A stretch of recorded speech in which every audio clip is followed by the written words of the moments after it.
Y me da mucho gusto también comunicarles que vamos a iniciar una nueva serie de carácter escatológico, de carácter profético. Cuando hablamos de escatología, logos, conocimiento, escato, las cosas del más allá o las cosas del final de los tiempos. Entonces la escatología es la rama de la teología que trata con las cosas de los últimos tiempos, o sea, las profecías de los últimos tiempos. Y así vamos a titular esta serie, Conociendo el fin de los tiempos.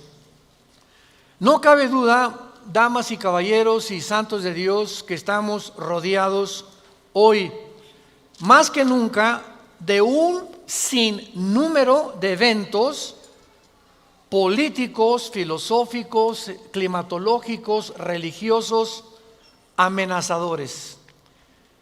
En el mundo siempre ha habido guerras, en el mundo siempre ha habido depravación sexual, degradación moral, siempre ha habido revoluciones, golpes de Estado, etcétera, etcétera.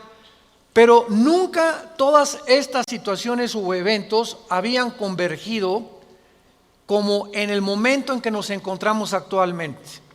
Si hiciéramos un breve panorama geopolítico alrededor del mundo, nos damos cuenta, ¿verdad?, que de México hasta abajo, hasta la Patagonia, están las naciones latinoamericanas e iberoamericanas ardiendo, por todos lados protestas, en Hong Kong protestas, en Irak protestas contra el gobierno.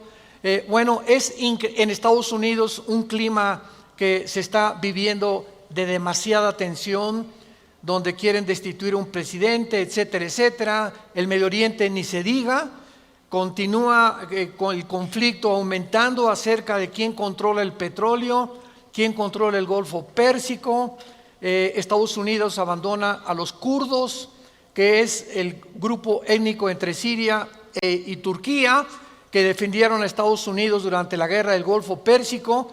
Y vemos un mare magnum en el mundo donde volteamos y estamos preguntándonos, en medio de tantas cosas, ¿quiénes son los buenos y quiénes son los malos? ¿Quién tiene la razón de todo lo que oímos en los periódicos, en la televisión? Unos dicen una cosa: golpe de Estado, no fue golpe de Estado. Revolución, no fue revolución. Los kurdos esto, Estados Unidos por acá. Y estamos en medio de un mundo verdaderamente confundido. Sin embargo, la Biblia nos muestra que nosotros no debemos vivir en confusión. Ya cuando un cristiano dice, no sé quién tiene la razón, o creo yo porque los medios de comunicación, recuerden algo, ¿verdad?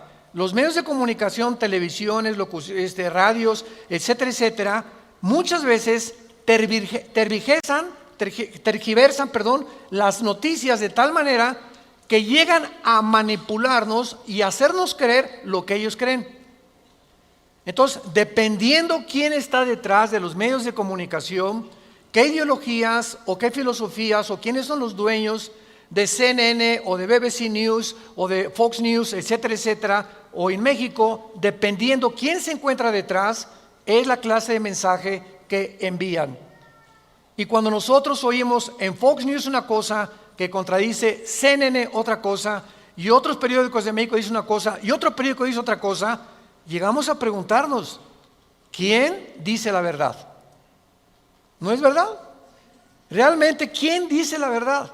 ¿En qué mundo nos encontramos? Realmente, ¿cómo podemos nosotros afianzarnos? Es como si estuviéramos en un barco que se está hundiendo y nos hemos echado fuera de la borda, como cuando el Titanic en 1910-12 se estaba hundiendo. Nos aventamos al mar y nos agarramos de un salvavidas.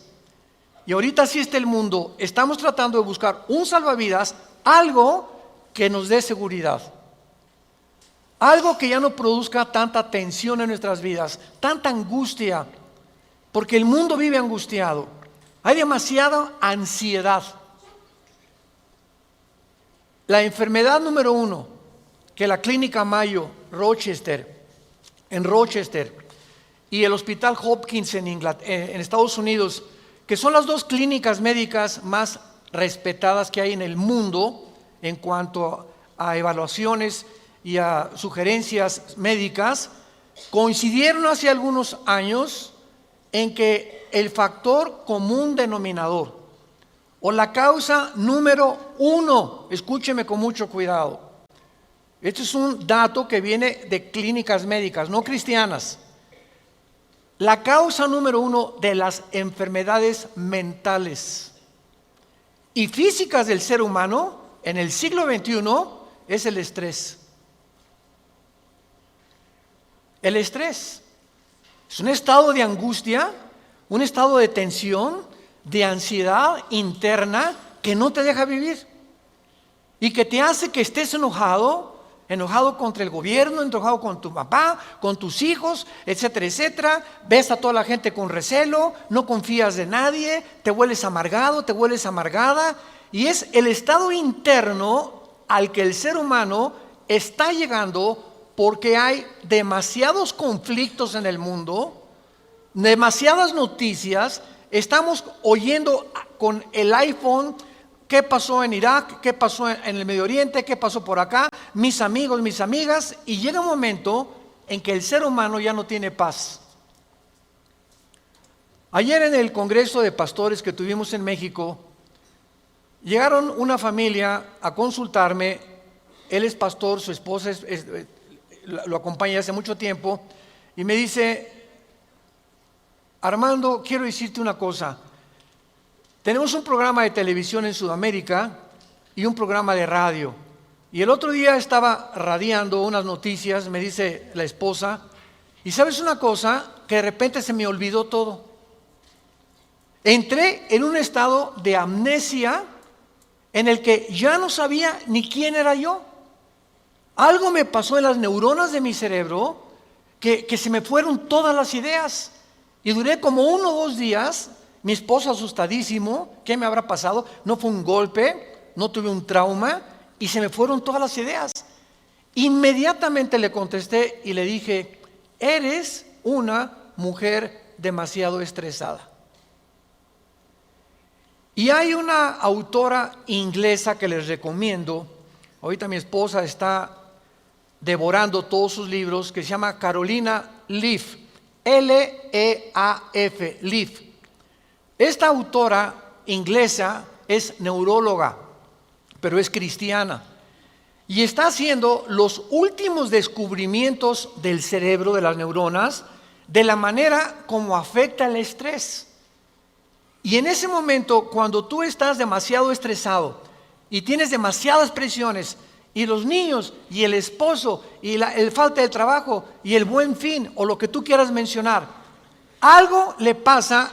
Las neuronas son interconexiones eléctricas que tenemos, pero millones de células dentro del cerebro, y un solo alambrito por la presión mental, por falta de vacaciones o de que no aprendes a relajar tu mente, etcétera, etcétera, provoca amnesia, provoca enfermedades mentales y puedes llegar inclusive a la locura. Esto es impresionante, porque es como un árbol lo que tenemos aquí adentro. Y ella está descubriendo que cuando tienes pensamientos negativos, las neuronas se unen más rápido. Esto es increíble porque así nos diseñó Dios. Y cuando tenemos pensamientos negativos, las neuronas comienzan a tratar de desconectarse y vienen zonas negras en el cerebro que te impiden pensar coherente y lógicamente. Qué interesante que Filipenses 4:8 diga en la Biblia: en esto pensad, todo lo que es bueno, todo lo que es justo, todo lo que es buen hombre, ocupa tu mente pensando cosas positivas. Porque la gente que está continuamente pensando el mal, o qué mal hacer, o estar negando a Dios en su mente, algo afecta las neuronas del cerebro científicamente. Y cuando venimos a la Biblia nos damos cuenta, ¿verdad?, que se están derrumbando todas las ideologías. El comunismo ya no es el comunismo, porque el comunismo que yo practiqué, por ejemplo, ustedes muchos saben que antes de que yo fuera cristiano, fui comunista, fui ateo.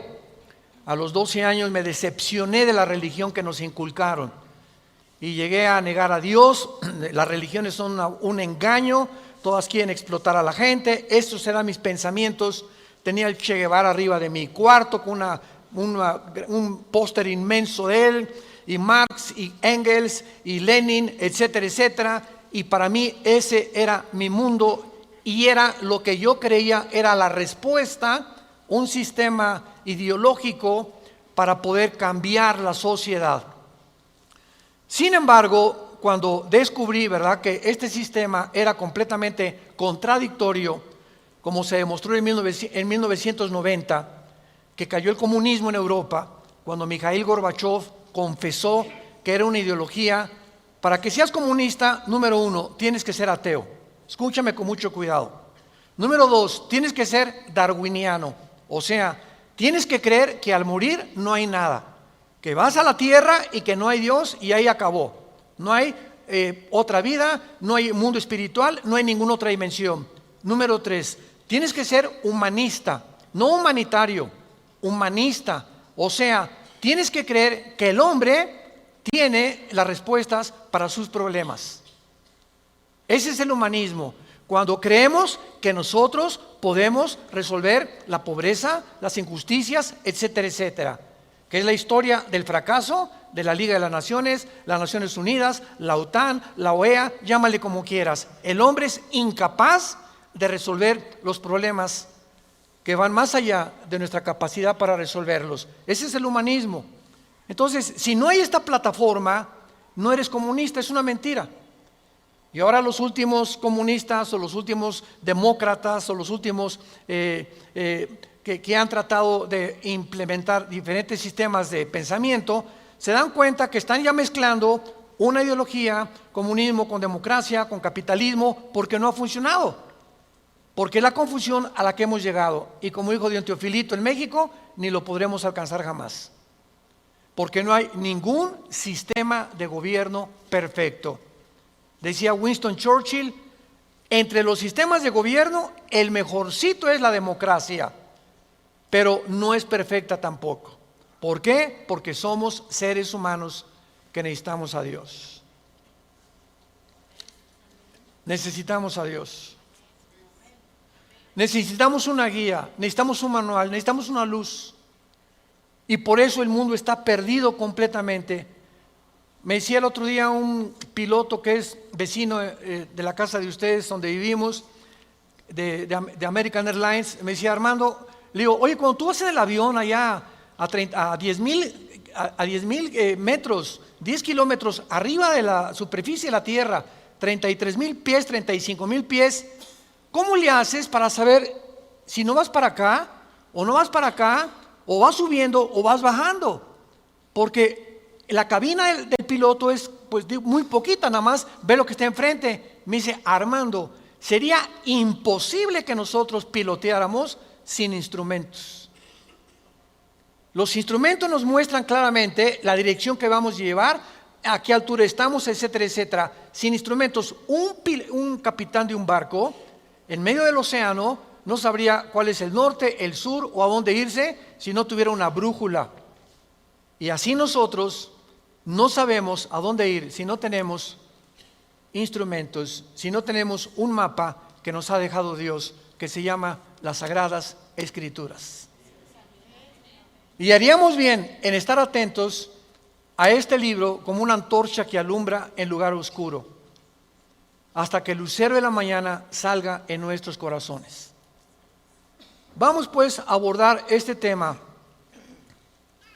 y esta serie, porque ante todos los eventos que está el mundo atravesando actualmente, que amenazan nuestra tranquilidad, nuestra familia, nuestro futuro, provocan ansiedad, angustia.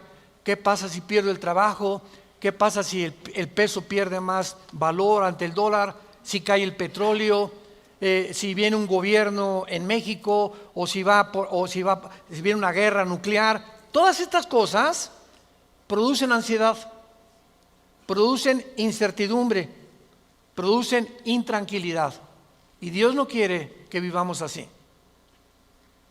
Dios quiere que en medio de este mundo tengamos una esperanza, tengamos una seguridad de que las cosas van a mejorar. Que lo mejor de nosotros está por delante. Y que aunque el mundo sea cubierto de tinieblas, en nosotros debe haber luz. Porque somos la familia de Dios, que dio a su Hijo en una cruz hace 2000 años para que pudiéramos comprender el mensaje del Evangelio, de las buenas noticias, de la gracia de Dios en su Hijo Jesucristo. Podemos saber exactamente, y este es el tema que vamos a abordar en toda esta serie, podemos en la Biblia encontrar datos, información que nos digan en qué tiempo de la historia nos encontramos. ¿Podríamos realmente decir con seguridad nos encontramos a 10 años de que Cristo venga, o a 5 años de que Cristo venga, o nos encontramos al borde de un caos nuclear, o estamos en la orillita de la autodestrucción del ser humano? Esta información se encuentra en este libro, porque cuando comienzas a escudriñar este libro y nos comenzamos a ver que Dios nos comienza a despejar incógnitas y los velos negros que nos impiden ver hacia adelante comienzan a ser quitados por la luz del Espíritu de Dios, comenzamos a caminar con confianza en la vida. Si yo estoy en una cueva oscura, yo no sé si dar un paso por acá porque no veo, está tan oscuro que a lo mejor está ahí un murciélago o una roca o algo. Pero si alguien me da una lámpara, ¿qué hace la lámpara? Inmediatamente me alumbra 4, 5, 10 metros hacia adelante. Y con esa lámpara puedo caminar con confianza porque voy viendo dónde voy pisando. ¿Correcto? Bueno, así es exactamente en el mundo espiritual. El mundo ahorita no tiene lámpara, están así. ¿Será melón? ¿Será sandía? ¿Será ya sabes quién? Por aquí, por allá, ¿y para dónde? Esto, ¿tendrá razón ellos? ¿Tendrá razón estos? ¿Tendrá razón este gobernante? Por acá, y así está el mundo. Pero cuando tenemos la palabra profética más segura, vamos a comenzar a caminar con confianza y a darnos cuenta del Dios que nos dice: no temas. No temas, estoy contigo, nunca te dejaré, nunca te voy a abandonar. Estaré contigo todos los días hasta el fin del mundo. Y aunque se cierren los cielos aparentemente y la oscuridad, la tierra esté cubierta de ella, mientras más oscuro, las estrellas se ven mejor. Mientras más oscuro, vamos a tener más luz, porque vamos a poder brillar en medio de las tinieblas. Claro que la Biblia nos va a revelar todos estos sucesos y calamidades antes de que sucedan, para que cuando sucedan corroboremos, comprobemos, confirmemos que Jesús tuvo realmente la razón y que Él es el Hijo de Dios. Y esto es lo que nos da la fortaleza, las convicciones, porque lo que más se necesita ahorita en el mundo es seres humanos con convicciones profundas en sus vidas, con mucha integridad para vivir. Y cuando tú eres una persona de una sola pieza, como dijo Pablo, yo sé en quién he creído, ya no te engaña la gente. Ya no te engañan las películas, no te engaña la televisión, no te engañan las noticias, porque tu fe está bajo una roca. Estás parado en un fundamento inconmovible. Y este fundamento es la palabra de Dios. Vayamos a ver algunos pasajes. En primer lugar, en el capítulo 46 del libro de Isaías. Si no traes la Biblia, por eso estás así. Con razón. En Isaías capítulo 46, versículo del 9 al 10, veamos algunas respuestas anticipadas que este profeta hace 2700 años escribió. Isaías 46, versículo 9 y versículo 10.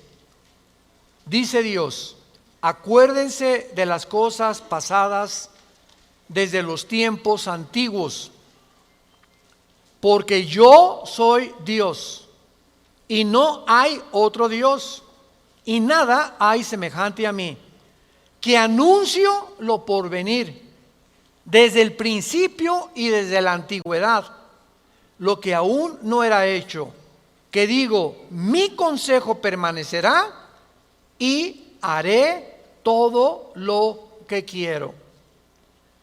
En este pasaje Dios claramente nos muestra que Él va a demostrar, el Dios de la Biblia, que Él es Dios, y que todos los demás dioses, ¿verdad?, no son realmente más que ídolos. Y aunque detrás de todo esto hay criaturas espirituales que se le llama dioses en la Biblia, Él es el Elohim de los Elohim. Él es el Dios de los dioses. Él es el rey de todos los demás súbditos que ocupan el universo.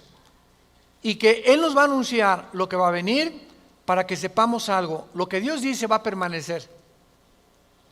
Y va a hacer todo lo que Él ha dicho que va a hacer en la Biblia. Veamos otro pasaje en el Nuevo Testamento, en Primera de Juan.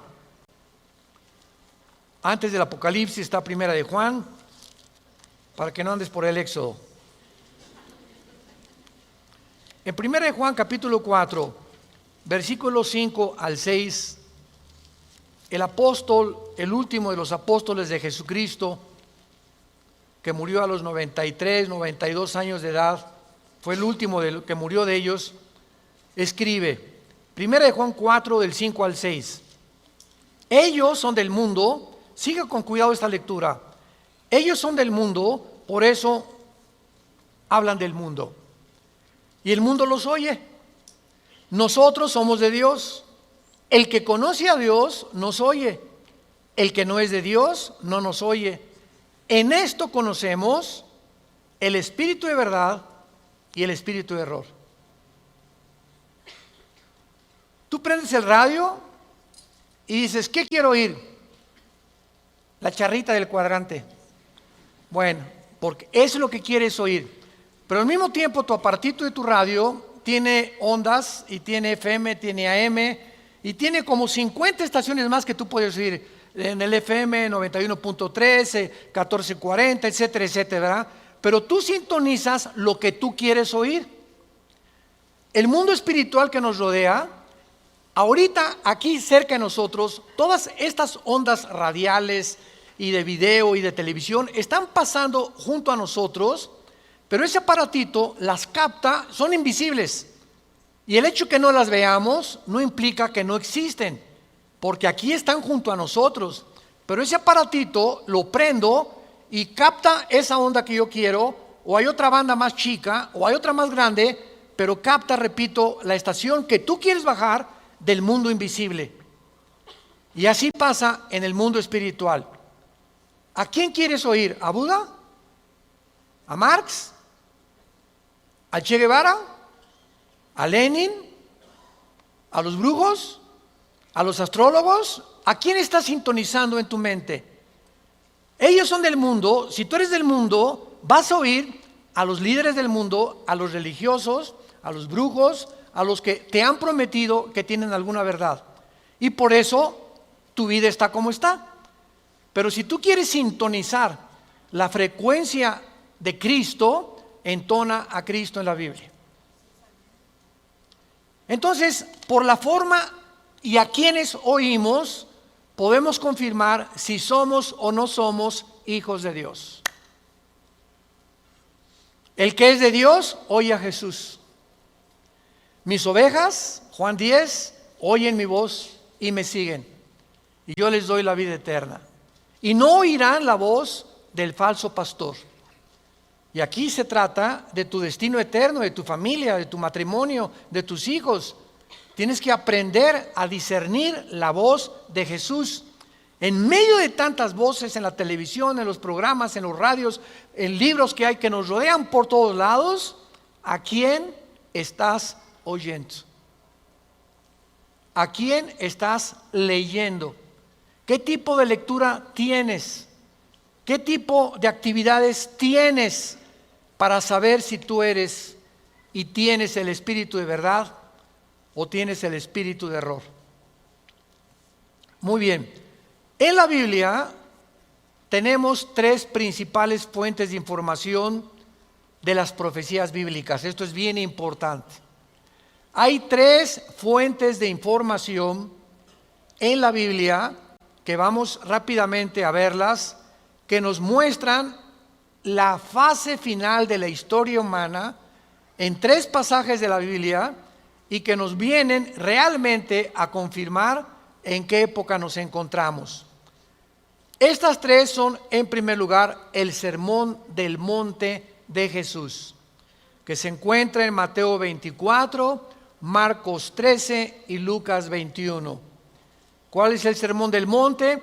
Cuando los discípulos se acercaron a Jesús, dinos, ¿cuándo será la señal del fin del mundo?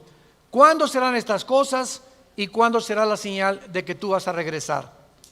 Y ahí Cristo comienza a enumerar una serie de eventos y señales. Habrá guerras, falsos profetas, muchos van a ser engañados, pestes, terremotos, y será el principio de los dolores. La segunda fuente de información se encuentra en Primera de Tesalonicenses, capítulo 4, del 3 al capítulo 5, versículo 4. Esta revelación la compartió el apóstol Pablo de los últimos tiempos.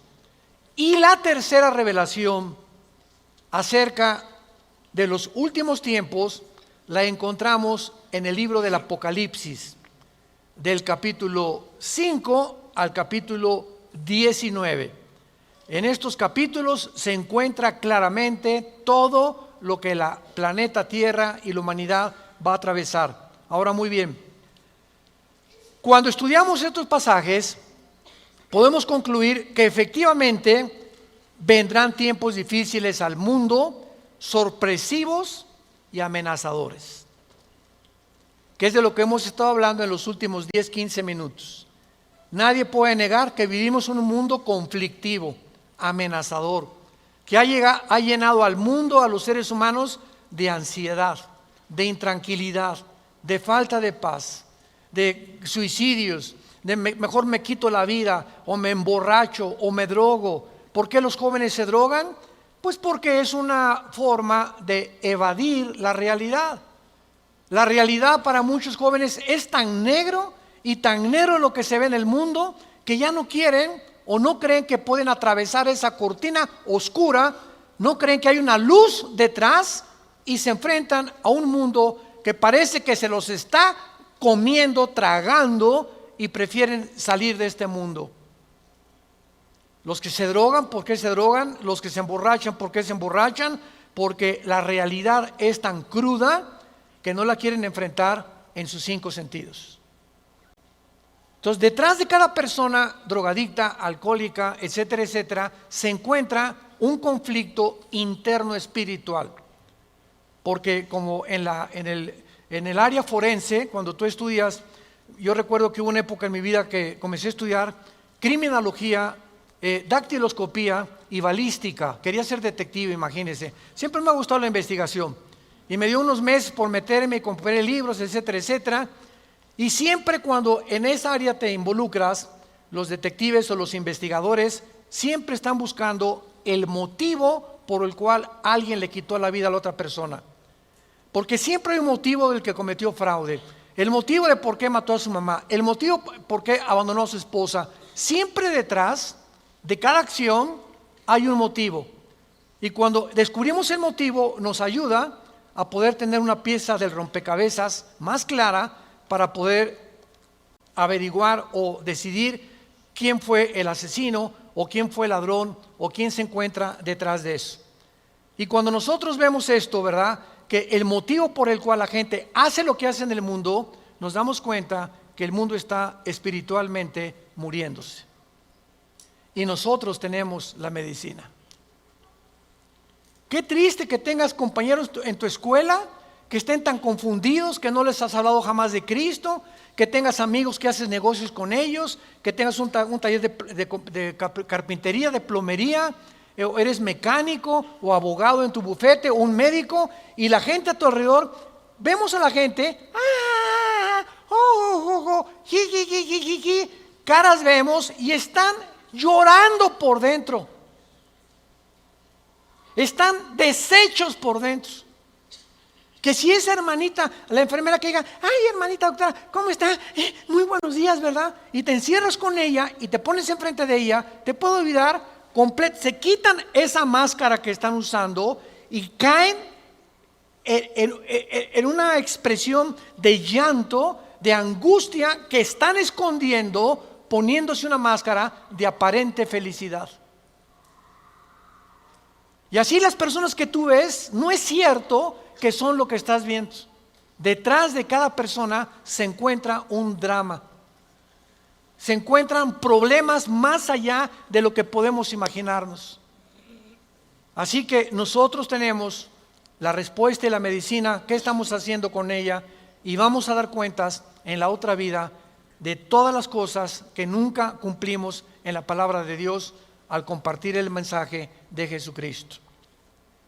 Ahora bien, vayamos a Mateo 24 y veamos rápidamente que del estudio de estos tres pasajes que acabamos de mencionar, el Sermón del Monte, Primera de Tesalonicenses 4 y el libro de Apocalipsis, podemos concluir, para poner el tapiz, el fundamento de nuestra serie que vamos a seguir desarrollando, que efectivamente estamos en el tiempo de eventos muy amenazadores, sorpresivos, y aunque nosotros los cristianos no querramos ver, ni vamos a estar, esto está garantizado, nosotros no nos vamos a encontrar en los acontecimientos del libro del Apocalipsis. La iglesia no va a encontrarse en los acontecimientos de Primera de Tesalonicenses 4, ni tampoco en el Sermón del Monte, más que en lo que les voy a mostrar ahorita. Y no vamos a ver nosotros el Armagedón. Creo que no vamos a conocer tampoco al Anticristo, pero hay algo que vamos a atravesar para que nos vayamos preparando y para que entendamos que para poder enfrentar lo que se viene se necesita carácter.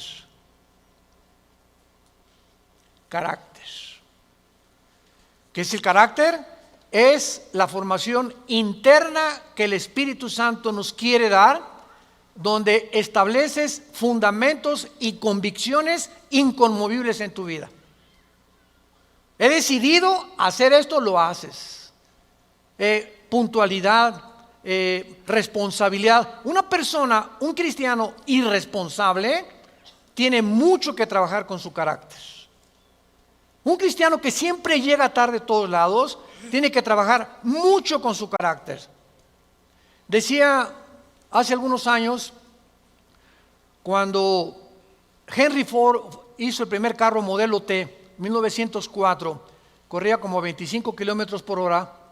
Su hijo Henry Ford II tomó la Ford Motor Company, la compañía de carros Ford en Estados Unidos, que fue la que más comenzó a vender carros a principios del siglo XX. Y este hombre llegaba a la compañía de Ford y ponía al jefe de la planta, al jefe de la administración, al jefe de la supervisión, ponía a líderes en cada departamento.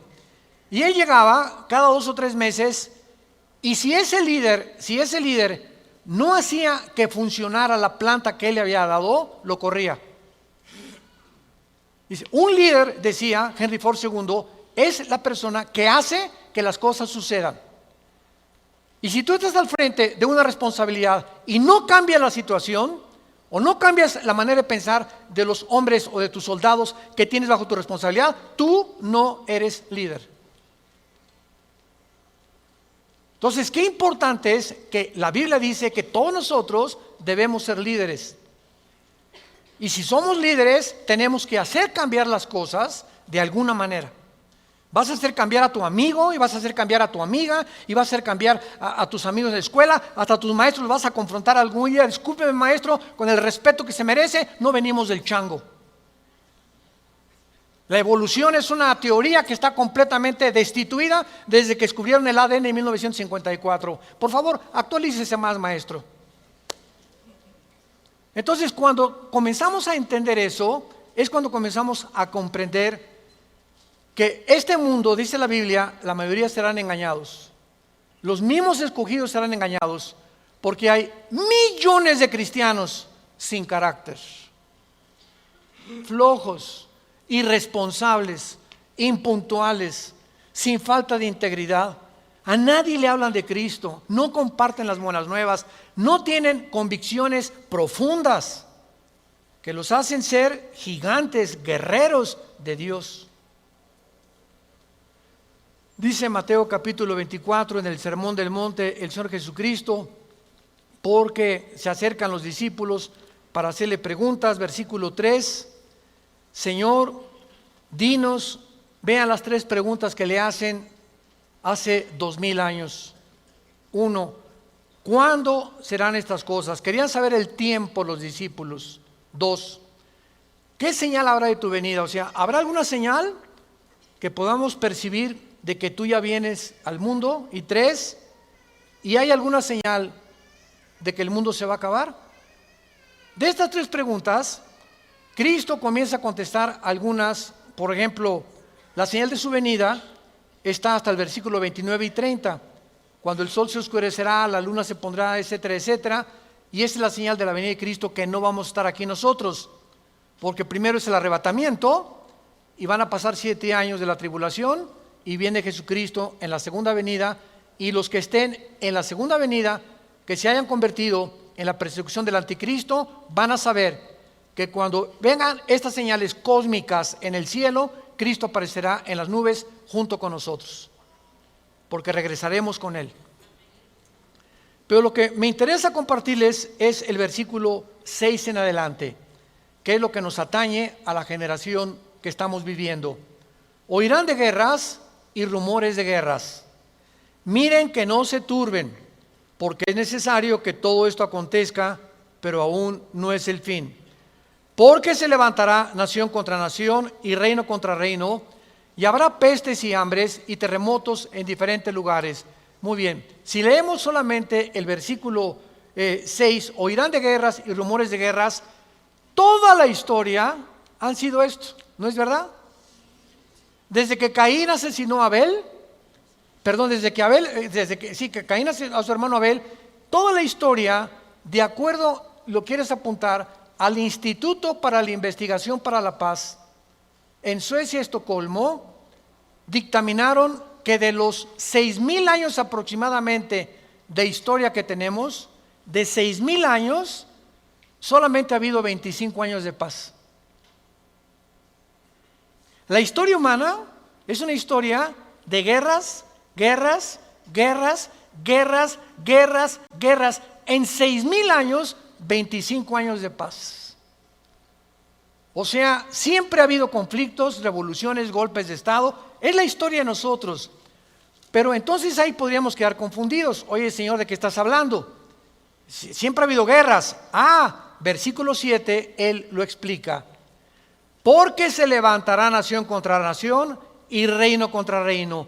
Esto, una guerra mundial, una guerra de carácter internacional, donde se involucraron 3 o 4 naciones contra 3 o 4 o 5 naciones, nunca sucedió hasta 1910, la Primera Guerra Mundial. Ahí fue la primera vez en la historia que sucede una guerra de carácter internacional a través de toda la historia. Y casi 30 años después, la Segunda Guerra Mundial. Entonces, con esto nos situamos nosotros en una plataforma bastante sólida y podemos entender que cuando Jesús dice, se levantará nación contra nación y reino contra reino, y habrá pestes, porque las guerras producen pestes, plagas, ¿verdad? Enfermedades, calenturas, hambres, terremotos. Señor, siempre ha habido terremotos, ok, claro, siempre ha habido terremotos, pero de acuerdo al Instituto Sismológico de Boulder, Colorado, que es uno de los institutos más prestigiados en el mundo para detectar terremotos, desde 1976 hasta el 2010 han aumentado 70% los terremotos en el mundo. 70% han aumentado. Eso es lo que Cristo está diciendo, que iban a aumentar cada vez más los terremotos, etcétera, etcétera. Versículo 8. Y todo esto, aquí es donde nos encontramos ahorita. Nos encontramos en el principio de los dolores.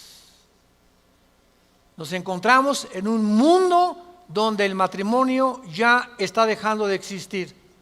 En un mundo donde el ser humano está contagiado e infectado filosófica, religiosa, política, económicamente. Unos voltean por acá, ¿dónde estará la solución? Voltean a sus ídolos, otros consultan muertos, otros consultan espíritus, otros etcétera, etcétera. Es impresionante a donde el mundo se encuentra actualmente. Impresionante. Y esto es precisamente lo que Jesucristo nos quería decir para que estemos preparados. Ahora muy bien, después de estos principios de dolores, nos vamos. Adiós, mundo cruel. Adiós, mi perro fido. Adiós, adiós, mundo cruel. Ya nunca te veré. Después de este principio de dolores, van a aumentar, imaginémonos, van a aumentar las catástrofes en el mundo y los terremotos y las plagas y las pestes y la confusión, que va a estar el mundo en un estado tan grande de confusión que va a pavimentar el camino para que se levante un hombre en el Medio Oriente que la Biblia le llama la bestia. De todos los animales que el Espíritu Santo buscó, las hienas, los leopardos, los osos, los leones depredadores, no encontró el Espíritu Santo un nombre, un adjetivo para designar a este hombre, y por eso simplemente la Biblia le llama una bestia, un depredador, cruel, sanguinario, y su otro nombre es el anticristo. Todos los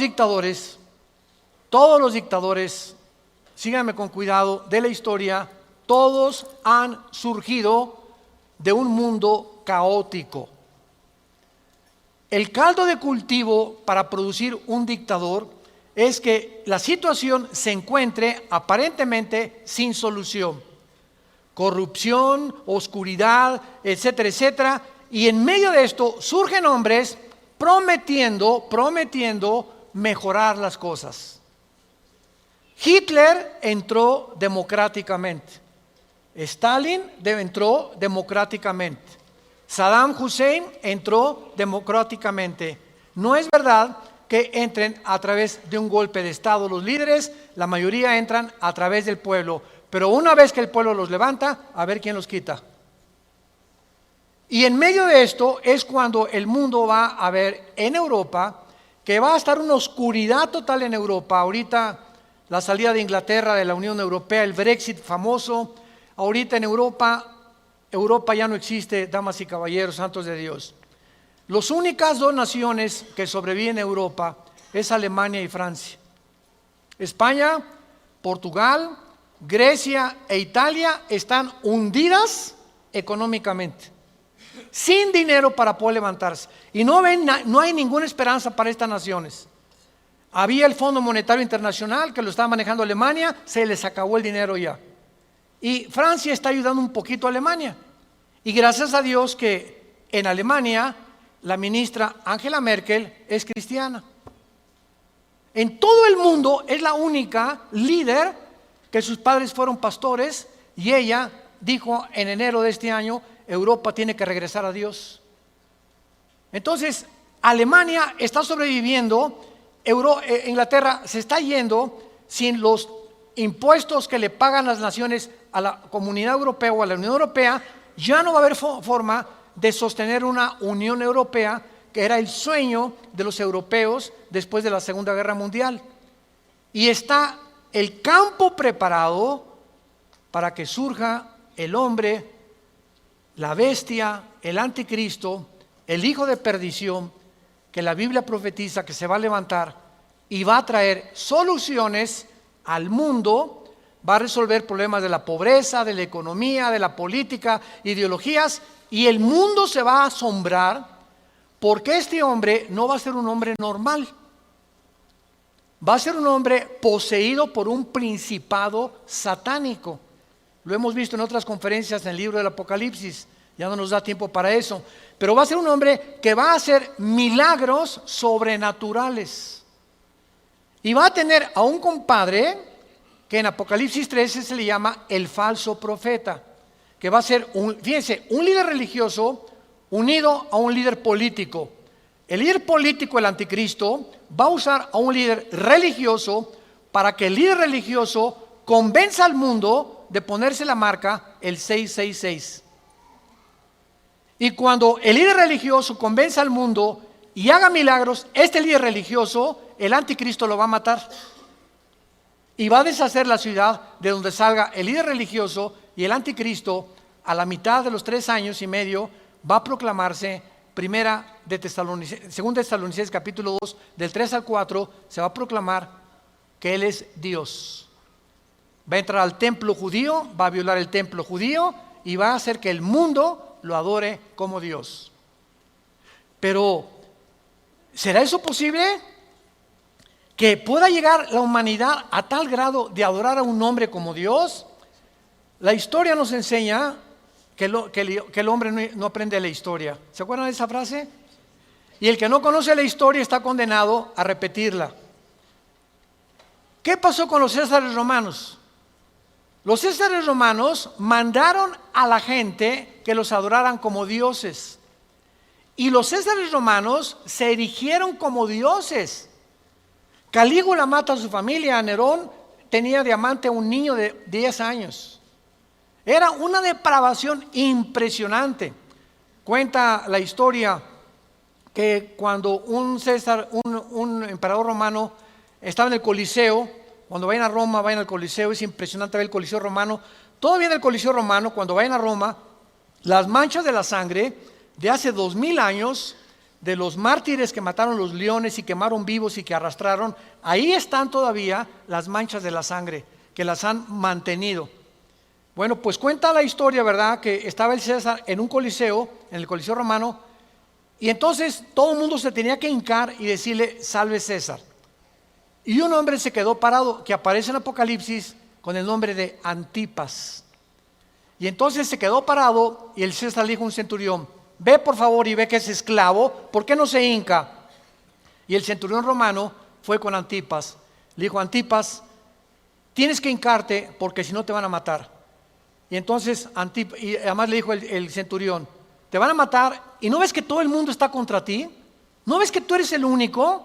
Y Antipas contestó: dile al César que si todo el mundo está contra mí, yo estoy contra todo el mundo, porque así murió mi Señor. Lo quemaron vivo en un balde grandísimo de aceite hirviendo. Y por eso Cristo le llama en Apocalipsis mi testigo fiel. Va a llegar un momento, santos de Dios, en que el mundo va a estar contra nosotros y ahí se van a denotar tus convicciones. Y si tus amigos están contra ti y tu familia está contra ti y el mundo está contra ti, nosotros estamos en contra de ellos, porque nuestra fidelidad es al Hijo de Dios por los siglos de los siglos. Te damos gracias, Señor, por tu palabra.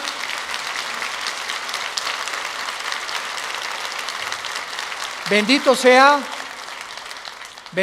el nombre del Hijo de Dios, que nos ha hecho renacer su Padre para una esperanza viva por medio de su resurrección de entre los muertos, para que tengamos una esperanza que no puede morir en nuestro corazón y permanezcamos fieles a esta esperanza a la que todos hemos sido llamados. Al gran pastor de las ovejas, nuestro Señor Jesús, es nuestra lealtad, es nuestro amor, es nuestro corazón. porque Él fue el que dio su vida en nuestro lugar. A ti, Jesús, te damos gracias por vivir dentro de nosotros y saber que más pronto de lo que nos imaginamos, vienes por tu iglesia. Vienes por aquellos que han sido fieles hasta la muerte, que han mantenido firmes sus convicciones en medio de un mundo confundido, donde estos hijos e hijas tuyas han permanecido inconmovibles en la fe, aferrados a la roca, a la palabra de vida, que es la que nos ha dado la vida eterna. Te damos gracias, Señor, porque sigues llamando al mundo al arrepentimiento, a que se vuelvan a ti.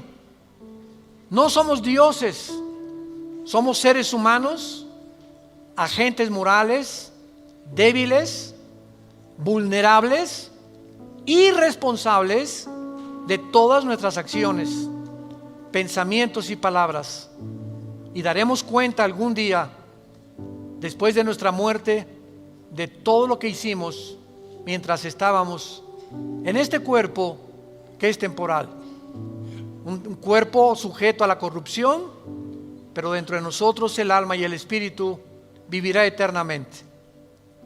Si tú esta mañana quieres invitar a Cristo y aún no estás seguro de que tienes la vida eterna o segura, dile simplemente estas palabras: Señor, te pido perdón por mis pecados. Creo que en esa cruz pagaste por ellos con tu sangre y que a los 3 días resucitaste de los muertos. Y porque creo que vivo, te pido en este instante, Señor Jesús, que entres a mi vida como mi Señor y mi Salvador. Tendré el poder ahora, de la corta vida que me queda, vivirla para ti, conocerte, adorarte y morir en paz, al saber que mis pecados han sido perdonados y que me has amado hasta la muerte. Oramos en tu nombre, bendito Jesús. Amén. Gracias a Dios por esta palabra maravillosa que Dios nos ha dado, la palabra de Dios. Gracias, Señor, por este libro maravilloso que es la Biblia. Vida Nueva para el Mundo y Dr. Armando Alducin Ministries presentaron El Poder de la Palabra de Dios.